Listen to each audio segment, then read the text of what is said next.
সুষ্ঠু নির্বাচনের প্রতিশ্রুতি অন্তর্বর্তী সরকারের দ্বিতীয় অধ্যায়ে অগ্রযাত্রা। সুস্থ, গ্রহণযোগ্য ও অংশগ্রহণমূলক নির্বাচন এটি এখন অন্তর্বর্তী সরকারের সর্বোচ্চ অগ্রাধিকার। প্রধান উপদেষ্টা ডক্টর মোহাম্মদ ইউনূস জানিয়েছেন, একটি সুষ্ঠু নির্বাচন নিশ্চিত করাই সরকারের দ্বিতীয় অধ্যায়ের প্রধান লক্ষ্য। বৃহস্পতিবার ৭ আগস্ট সচিবালয়ে মন্ত্রিপরিষদ সভাকক্ষে উপদেষ্টা পরিষদের বৈঠকের সূচনা লগ্নে একথা বলেন তিনি।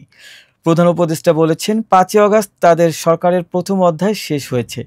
আজ থেকে দ্বিতীয় অধ্যায় শুরু। এই অধ্যায়ের প্রথম কাজ একটি অবাধ ও সুষ্ঠু নির্বাচন নিশ্চিত করা।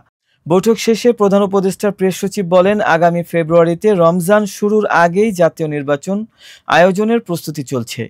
এ নিয়ে নির্বাচন কমিশনকে ইতিমধ্যেই চিঠি দিয়েছে সরকার। নির্বাচনকে কেন্দ্র করে আইনশৃঙ্খলা বাহিনীর সংখ্যা আরও বাড়ানো হবে বলে জানানো হয়েছে।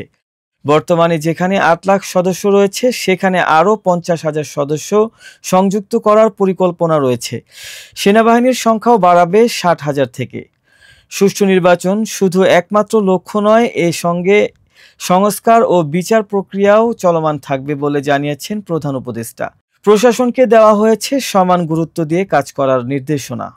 প্রধান উপদেষ্টার বক্তব্য স্পষ্ট, দেশের জনগণের আস্থা ফেরাতে নির্বাচন, সংস্কার এবং বিচার এই ৩ অঙ্গনের ওপরই গুরুত্বারোপ করছে অন্তর্বর্তী সরকার।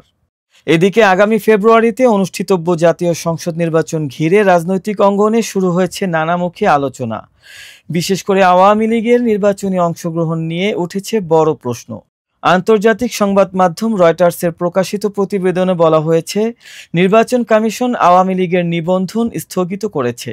ফলে সংবিধান অনুযায়ী নিবন্ধনহীন দল হিসেবে তাদের নির্বাচনে অংশগ্রহণ আইনি জটিলতায় পড়তে পারে। ফিনান্সিয়াল টাইমসের বিশ্লেষণে বলা হয়েছে, বর্তমানে রাজনৈতিক সমঝোতার অভাবে আওয়ামী লীগ কার্যত নির্বাচনী মাঠের বাইরে, যদিও আনুষ্ঠানিক নিষেধাজ্ঞা এখনও চূড়ান্ত নয়।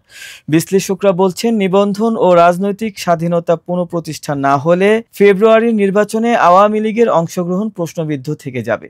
অন্যদিকে সরকারের পক্ষ থেকে এ বিষয়ে এখনও কোনো সুস্পষ্ট বক্তব্য দেওয়া হয়নি।